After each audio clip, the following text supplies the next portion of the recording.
Any questions about the last time or my now world famous YouTube video? How much views? I'm not sure. I don't know. At least half the views are mine. I watched it once in the airport. I think it's when like Jen 13 views or something. Oh, man. Okay. All right. So last time we talked about what? Antibiotics. Talked about pain medicines. This time we've just got 3 pages here that we'll try to get through. Again, this is common medicines that you'll probably see in patient medical history. This isn't an exhaustive list. There are plenty that aren't on here, but like last time, there were some little symbols on here that kind of denote important risks of these medicines, and we talked about how those can all add up last time. On this one, you'll notice the last part of the word is kind of bolded on some of these, because that's an easy way to remember what these drugs are, because a lot of these end in the same type of word. So at the very end of this, you'll see a list of medicines, and I'm going to have you see if you can figure out what drug class they are or what they would treat, even though those medicines aren't anywhere in this sheet, okay? So sleep medicines, very common complaint in the active duty population, civilian population. Usually we try to start with over-the-counter things. Most people, when they come in complaining of sleep, say, yeah, I've tried those melatonin things, or I've tried Benadryl, or Z-Quil is just fancy, expensive liquid Benadryl. So if somebody says, yeah, that works for me, probably just have them get the cheap pills. But those are both relatively safe. Melatonin's kind of hit or miss. Some people take very high doses of it, 5, 10, 15 milligrams. There's some research recently that's saying you need to be kind of on the other end of that, more like 0.1 milligrams, so almost more of a homeopathic type dose. But it's one of those things, if it works for a person, then that's probably the safest option. It's going to work better if somebody uses it consistently over time. Benadryl makes people tired.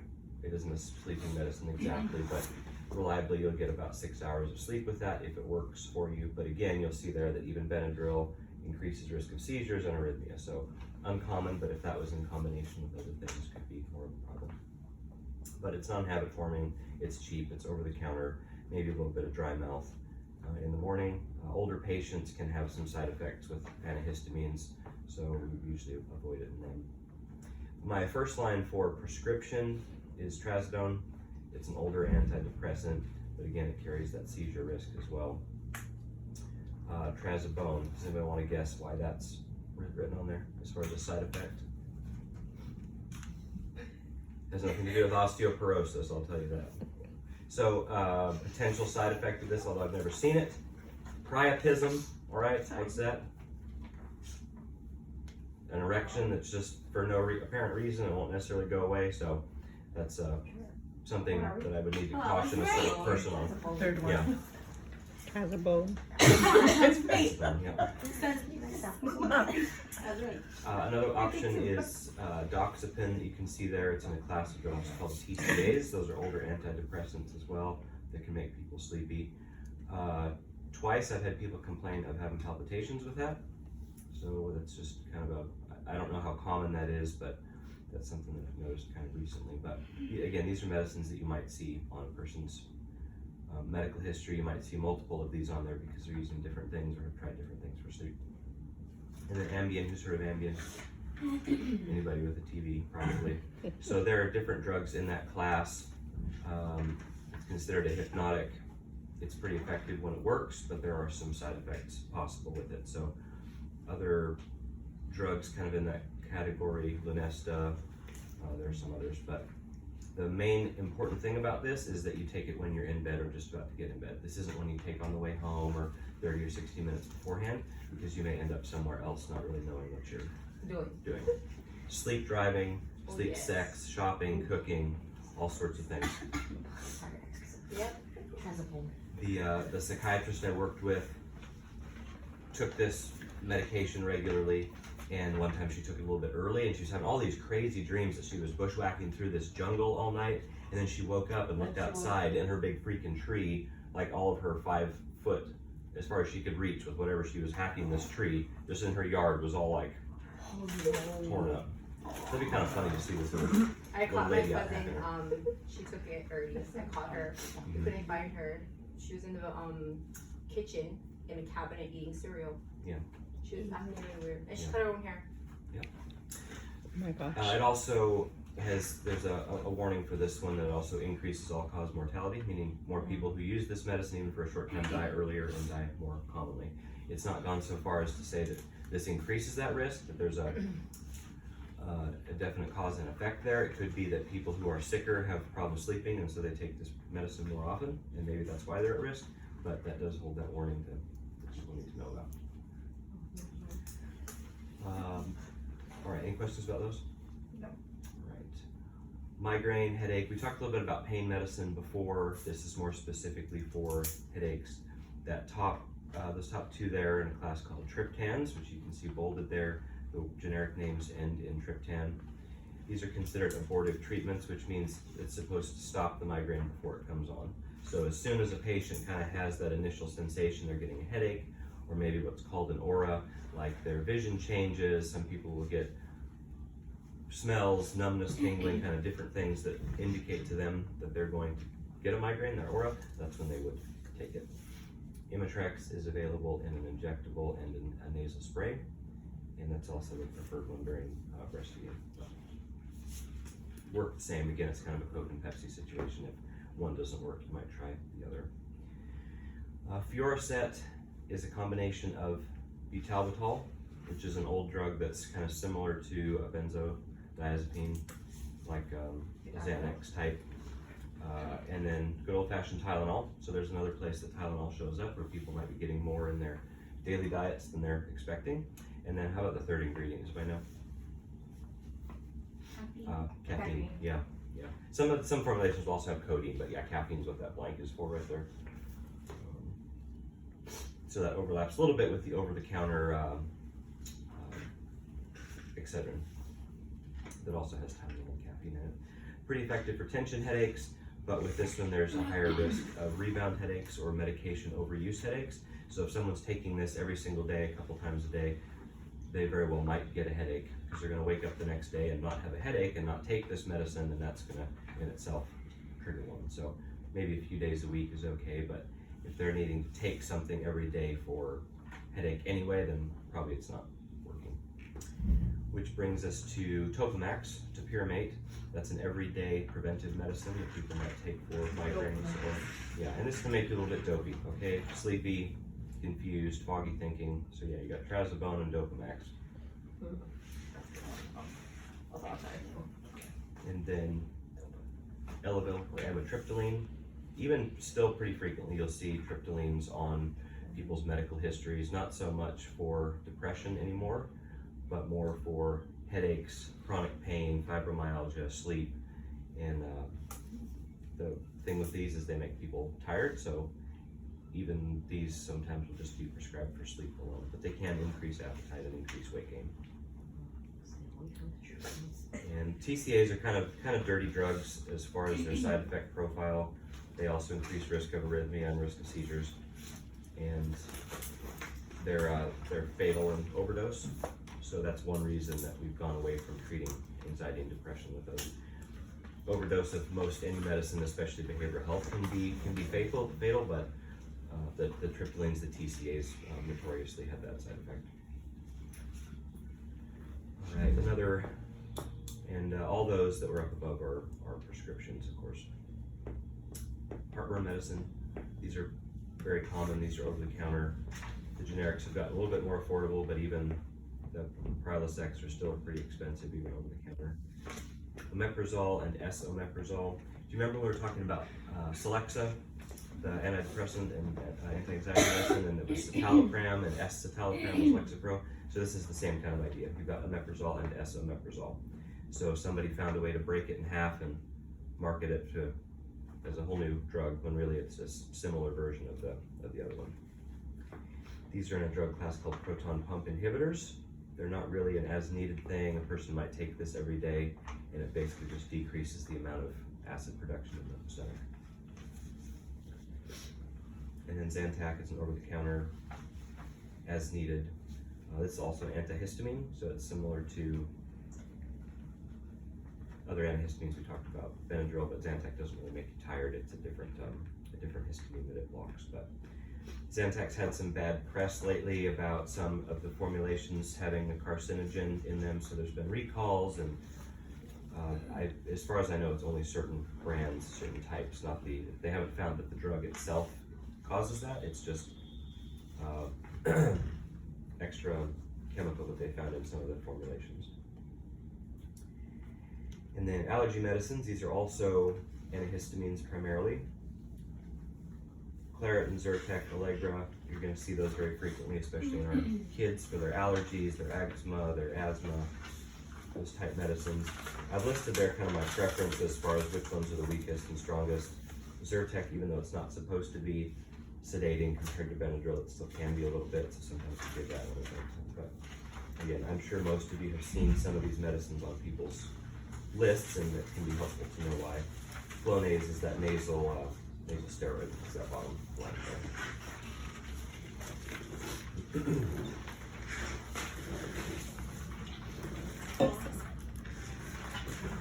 These are going to be pretty much only in our adult population.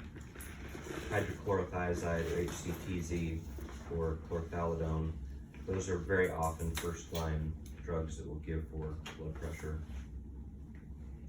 We were talking about diuretics earlier in the setting of caffeine, but these are also diuretics. They decrease the amount of sodium and water that the kidneys reabsorb, and so they help decrease blood volume and also decrease blood pressure.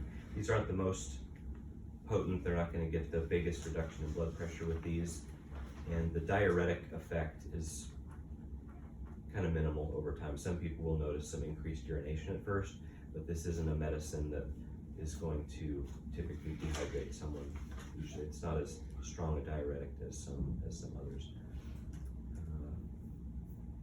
And then the next ones, most of the blood pressure medicines kind of follow this naming convention. You've got some prils, some sartans, some dipines, and some olols there. Lots, dozens, 20, 50, I don't know how many of all these medicines there are. These are just some examples here, but an ACE inhibitor is lisinopril. It relaxes blood vessels to decrease pressure, and it's also used for kidney disease and heart disease. You can get a cough from this, so if someone comes in with a cough for no apparent reason, it can be from this medicine because that chemical that it blocks is also found in the lungs. That chemical that it blocks is responsible for basically vessel tone, and so that's how it's a muscle or a vessel relaxer. And then angioedema, which is what anybody know what angioedema is? Yeah, facial swelling typically. So it can be life-threatening, obviously, if somebody's airway is swelling. So that's a potential side effect to know about with that medicine. And these risks can happen regardless of how long they've been on this medicine. So it isn't necessarily going to start in the first 2 weeks. They may have been on it for a year and it can still happen. But cough actually is kind of a common reason that this medicine gets stopped. But of all the blood pressure medicines, the ACE inhibitors are kind of indicated for everything. Diabetics, kidney disease, heart disease, blood pressure, stroke prevention. So that class of drugs has a lot. And then valsartan is an ARB. This is an angiotensin receptor blocker. So instead of just inhibiting the chemical itself, this is actually blocking the receptor on the vessel that would respond to that chemical. And so it's also a vessel relaxer. You see somebody coming in complaining of dizziness, lightheadedness, fainting. This is a place in their medical history you might want to look, especially older patients. If they're on multiple of these medicines or taking more than they should be, this could decrease their blood pressure to a point where they're starting to get dizzy. Typically, the ARBs don't have that same cough side effect. So if someone had good control on a lisinopril, you might switch them to a valsartan type medicine if they were having that side effect. Amlodipine is a calcium channel blocker, which, among other things, relaxes the contraction strength of the heart a little bit. And then the olols there, metoprolol, propranolol, these are what's called beta blockers, and they slow the heart down a little bit. Not as effective for blood pressure control. They have some other indications, but as you can see that last one there, if you see a younger person maybe on propranolol, they don't have high blood pressure, it might also be for their anxiety or as a preventive medicine for migraine, like we were talking about earlier, or someone with essential tremor can use this medicine as well. Wait, sorry. Metoprolol and carvedilol has the same purpose? Yes. And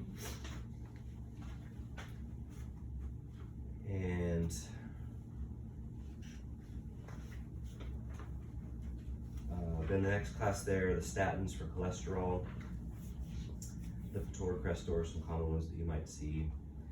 Give it bedtime. We make most of our cholesterol overnight, so that's usually why you'll see that as a bedtime medicine. These can increase your liver enzymes, can cause some muscle cramping, so those are side effects that people may come in with, saying they're just really achy, and then you say, hey, any new medicines? Oh yeah, I started this cholesterol medicine a couple weeks ago. And this isn't a one specific spot, like I have ankle pain. This is just kind of diffuse myalgia, cramping. And then that last one, Tricor, is another one that we might commonly see, and it's for triglycerides that are in the blood, so the actual fats rather than the cholesterol.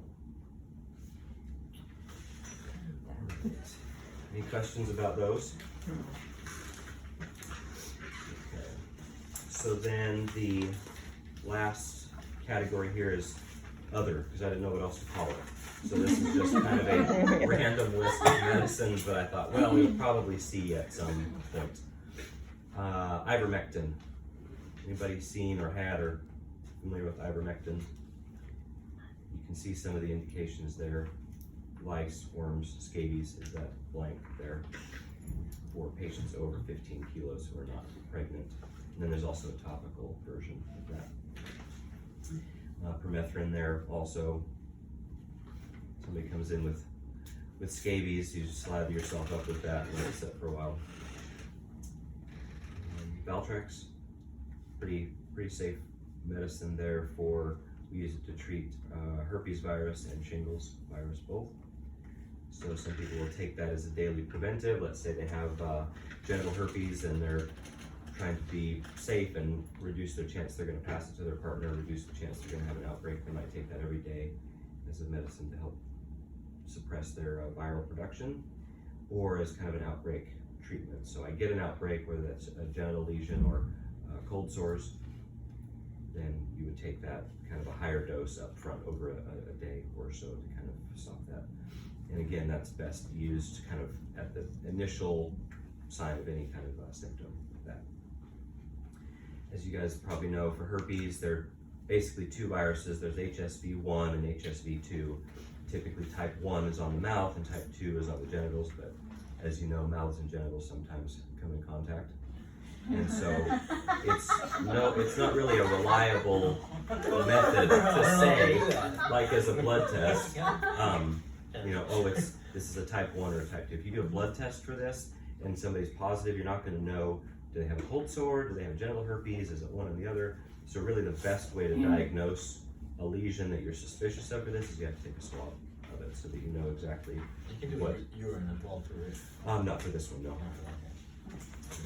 So sometimes people come in and say, I want to get tested for everything, or I think my partner has herpes or whatever. You can do a blood test on them and it'll say they don't have it, but if they've got a positive blood test for it, they could have already been exposed, they could have it and not have any symptoms, which is very common. This is dormant, right? Yeah, it's dormant. So this is you may get it and it's gonna live in your nerves and come out to, on picture day, usually. Yeah. First dates and picture days, that's when herpes gets activated. Yeah.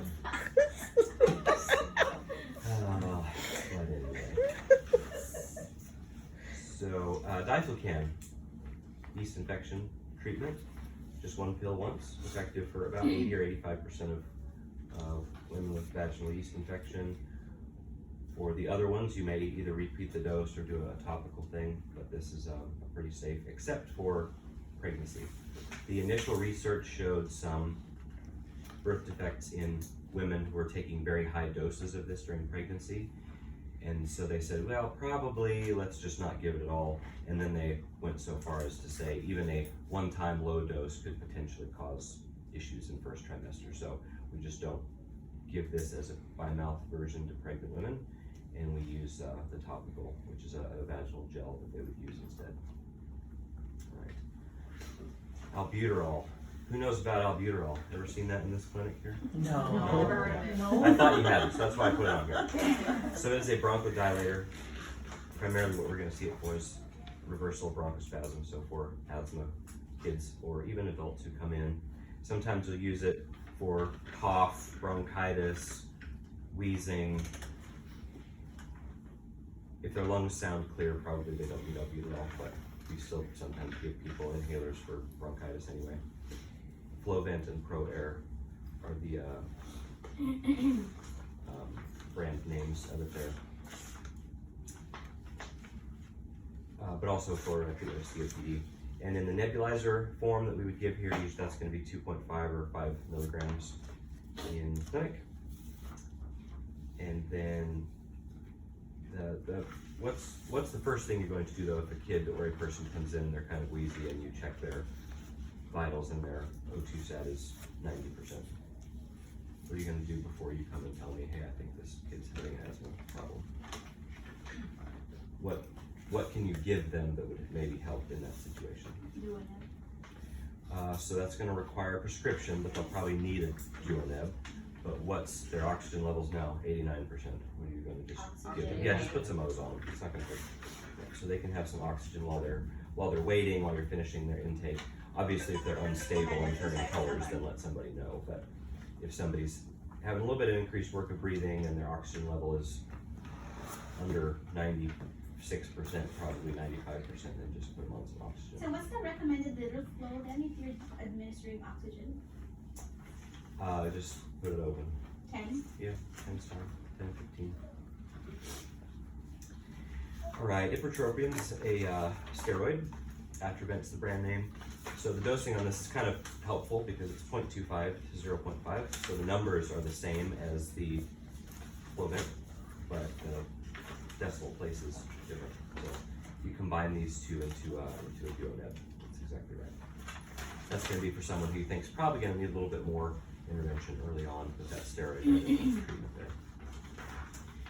Fluticasone, which we saw earlier as Flonase, is that nose spray for allergies, but it's also a steroid in the lungs. So combined with salmeterol, which is similar to albuterol, you can see the same kind of ending there. That's Advair, so that's someone with an inhaler disc you'll see pretty commonly on people's med lists when they come in. Advair, that's a stale and a steroid and bronchodilator also. The important thing about this though is that it's an everyday medicine. This is a preventive, a control medicine for asthma. So if somebody comes in and you ask how they're taking it, well, I'm taking it as needed, or they come in complaining of an asthma exacerbation and you see Advair on their medical history, you say, hey, are you taking your Advair? Well, no, I stopped taking it because I was doing better. Well, then that's probably why you're here at 9:30 on Friday night. Prednisone, one of the many steroids by mouth, lots of purposes. Inflammation, which might include asthma, gout, allergic reaction, or autoimmune conditions. Even for a few days of by mouth steroids, decreases a person's ability to fight off infections, can mess with blood sugar. So for diabetics, you have to be careful giving them steroids, primarily if they're on insulin, and usually try to limit it to a very kind of a short period of time. Medrol dose pack that you'll probably hear is a tapered steroid. It's a different steroid than prednisone, but basically you're taking this many pills on day 1, day 2, so it's kind of decreasing the dose over time. Decadron, what do we give that for most commonly in clinic here? Yeah, for asthma exacerbation, you see the dosing there, 0.6 mg/kg. What's the max dose on that, you know? 10. More. There's a 1 ml per 10, right? You've got, usually they're 4s, 1 per 4 milligrams. 16. Yeah, 16. Yeah. But again, there are lots of different flavors of steroids, so like Solumedrol and different dosing. Metformin, how many people have come in? We see metformin on their list. It's pretty common, kind of a first-line mainstay medicine for diabetes. Synthroid is a synthetic thyroid hormone. So if someone has thyroid that's not functioning properly, maybe they've had thyroid cancer or had their thyroid removed for another reason, we have to give them that hormone back.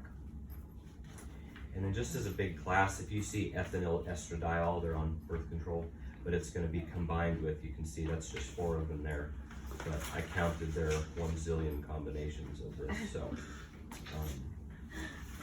But this is good to know because a woman comes in and they are or are not on this. That might change your question a little bit about as far as what's their risk for blood clots, what's their risk for pregnancy, those kind of things. So, if you see somebody on one of these medicines and they're a smoker and they're over 35, those are all increasing risks for blood clots and strokes. Tessalon pearls. Has anybody used Tessalon pearls? I've never used them. I don't know how I actually see well it they once work, in a while. but we Your still own prescribe prescribe them. Yeah. Some people think they work. I don't know, but it's a prescription for cough. And then Robitussin. These are some over the counters too. People might say they have. Anybody heard of robo-tripping? You can get high off Robitussin. So not only are you not coughing by that point, but you're also seeing things. So. Oh, great. Like you see robots? Yeah. It's a very unique hallucination. Yeah. Clofenicin is Mucinex to remove mucus, and then Sudafed. So I put the good stuff on here because people will say they're taking Sudafed, but you need to ask them, did you buy it from the front or did you pick it up from the pharmacist? Because different states have different laws about this, but pseudoephedrine is the good stuff that you have to get from the pharmacist. You have to sign for it. People started making meth out of this, so then they controlled it. So over the counter is Sudafed PE, and that's phenylephrine, and I don't feel like it's as effective as pseudoephedrine. But that's why, yeah, Sudafed. So you can still get Sudafed, the original, the OG Sudafed, without a prescription, but it's limited, at least in this state, to I think 30 pills a day, 1 box per day. So, I mean, I don't know who's going to go through 30 in a day, so if you're going to make sense, just go buy another box the next day, I guess. But anyway, have increased blood pressure with that, so high blood pressure is not a good combination for Sudafed if it's not controlled. Any questions about those? All right. So now you're working in the emergency department, and your patient's unconscious, and you don't know anything about him, but he has a med list in his wallet. So what, just based on this list down here, and again, none of those words are actually in this sheet here, but what do you think, what conditions might he have just based on those drug names? Hypertension. Hypertension maybe, or? High cholesterol too. Yep, high cholesterol probably. What else could a Atenolol be for? Anxiety. Anxiety, yep, what else? Headaches, yep, good. Zolmitriptan. What might he be taking that for?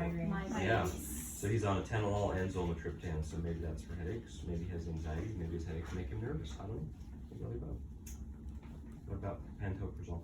Heartburn. Heartburn, yeah, tonics, and then nortriptyline. Headaches, depression.